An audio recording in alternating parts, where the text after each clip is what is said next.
Welcome back to In Focus. So if you're interested in buying a house right now, you may want to hold off because home affordability is nearly the worst on record, and mortgage rates just hit their highest level since 2009 this week. The average rate on the popular 30-year fix started this year at 3.3% and hit 5.5% on Monday, and this is according to Mortgage News Daily. It's also very likely that the rates will rise again or home prices will increase in the coming months, which will officially make home affordability the worst on record. Joining me now, co-founder and chief strategist at GDP Advisors, Seth Denson. Seth, thank you for joining me. So Seth, we're wondering, when is it going to become more affordable to buy a house? It seems like things just keep getting worse.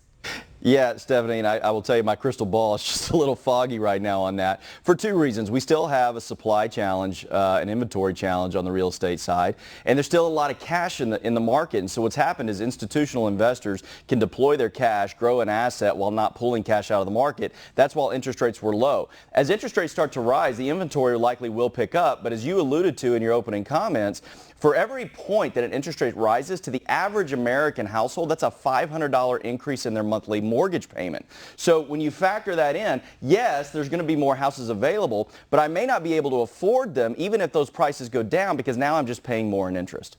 And then as we still are dealing with inflation and everything else, the feds are having to kind of pick their poison. And some are just wondering if they're late to inflation and what's the next biggest risk that we might be facing. Yeah, unfortunately, the Fed started cooking up this meal a while back when they started talking transitory inflation, and everybody started scratching their head saying, what does that mean? Because rarely do we see deflationary periods. Transitory means it's just not going to go up as much in the future, and what we're seeing is that isn't happening. So they started cooking this meal, and unfortunately, they're going to have to eat it. The challenge that the Fed's got right now is balancing whether or not they raise interest rates during a slowing economy. When that happens, what you have is a repeat of what we saw in 1980 and 81, where you see what's called stagflation, meaning that inflation is still going up while the economy is retracting. Typically, if the economy starts to go into recession, what the Fed will do is cut interest rates. But because of circulation, because of government spending, because of all of these factors, the Fed is really having to pick the poison, as you alluded to decide, do we raise interest rates to get inflationary situations under control, or which will cause a recession, or vice versa? And quite frankly, at this point, I think the Fed's going to have to go with a recession to get this inflation under control. Yeah, and it is completely out of control, and every single day it seems like the situation is growing worse. For example, meat prices are up. There's reports on this, and it's not just meat. I mean, it's everything at the grocery store. And I mean, what are they going to have to do to turn it around? Well, they got to get all these supply chains back online. The problem with meat prices going up is the fact that wheat is up, corn is up, fuel is up, labor is up, all those things. Well, guess what? That's all of what goes into getting that meat from the grocery store onto your dinner table. And so the reality is until these things start coming back online in a more effective way, we're going to continue to see this inflationary rate. And those things that I mentioned, corn, wheat, fuel, all those, we're talking 40% increases in things like wheat and fuel. So this is a big number. Labor's up 5%. That's not even up as much as, the overall inflationary rate. But those things aren't going to come back down. They're going to level out. And that's going to be a problem going forward.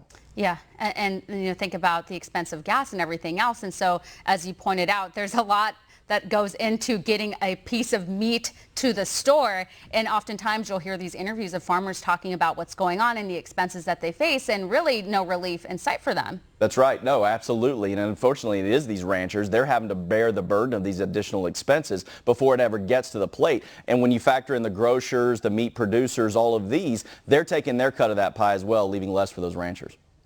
I don't know if you heard this morning. Biden had a press conference, and he did just tweet this about 56 minutes ago. He says, all of the talk about the deficit from my Republican friends in Congress, I love it. I've reduced it $350 billion in my first year in office. And so we hear this, but it's like, okay, well, what are you doing about gas prices, meat prices, and the home crisis? Hey, I'll always give credit where credit's due. If reducing the deficit, I'm all for it. That being said, we only have, about $29 trillion left to go.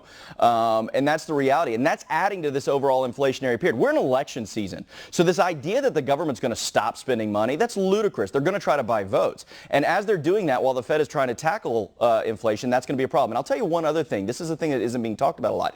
America's economy is still the nicest house on a bad street, meaning that foreign investment is still going on. So no matter what the Fed does, with government spending being what it is, which is still in a deficit, even if he's cut it a little bit, on top of foreign investment, that's going to be a problem going forward to get inflation under control. And then there's still chatter about erasing student loan debt. We've heard numbers as high as 50,000, which is what some Democrats are calling for. We've heard the president himself talk about potentially $10,000.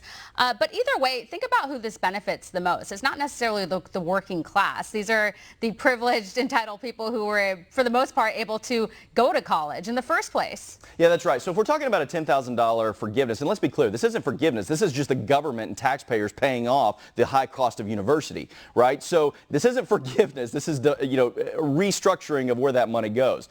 That being said, if you look at where low poverty situations are, so low poverty areas, they're double or twice as likely to go to college than high poverty areas. So those are the people that are going to carry the most debt. In addition to that, people with high amounts of debt, doctors, lawyers, things like that, those are the ones that are going to see the highest advantage of this.